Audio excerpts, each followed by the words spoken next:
ఇంటి పన్నులు వసూలు చేయడం, పెండింగ్లో ఉన్న సర్వేలను పూర్తి చేయడం కోసం రెండో శనివారం సెలవు దినం అయినప్పటికీ మార్కాపురం జిల్లా కొమరోలు మండలంలో నేడు సచివాలయాలు తెరిచాయి. కొమరోలు మండల అభివృద్ధి అధికారి రమేష్ బాబు ఆదేశాల మేరకు సచివాలయ ఉద్యోగులు విధులు నిర్వహించారు. మండలంలోని అన్ని సచివాలయాల్లో సిబ్బంది ఇళ్ల తిరుగుతూ ఇంటి పన్నులు వసూలు చేయడం, పెండింగ్లో ఉన్న సర్వేలను పూర్తి చేయడం చేపట్టారు. మరోవైపు కొంతమంది ఉద్యోగులు సచివాలయాల్లోనే ఉండి ప్రజల నుంచి ఇంటి పన్నులు కట్టించుకుంటున్నారు.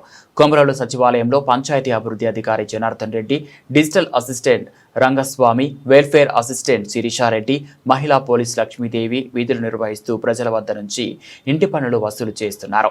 మండలం అంతటా నేడు సచివాలయాలు తెరిచి సేవలు అందిస్తున్నారు. మండల అభివృద్ధి అధికారి రమేష్ బాబు, ఉప మండల అభివృద్ధి అధికారి చెన్నారావు సైతం గ్రామాల్లో ఇల్లు తిరుగుతూ పంచాయతీ అభివృద్ధికి ఇంటి పన్నుల ప్రాధాన్యతపై ప్రజలకు అవగాహన కల్పిస్తున్నారు. అయితే రెండో శనివారం సెలవు రోజు అయినప్పటికీ కుటుంబ సభ్యులతో గడపలేక విధులు నిర్వహించాల్సి రావడంతో కొంతమంది సచివాలయ ఉద్యోగులు లోలోన అసంతృప్తి వ్యక్తం చేస్తున్నట్లు తెలుస్తోంది.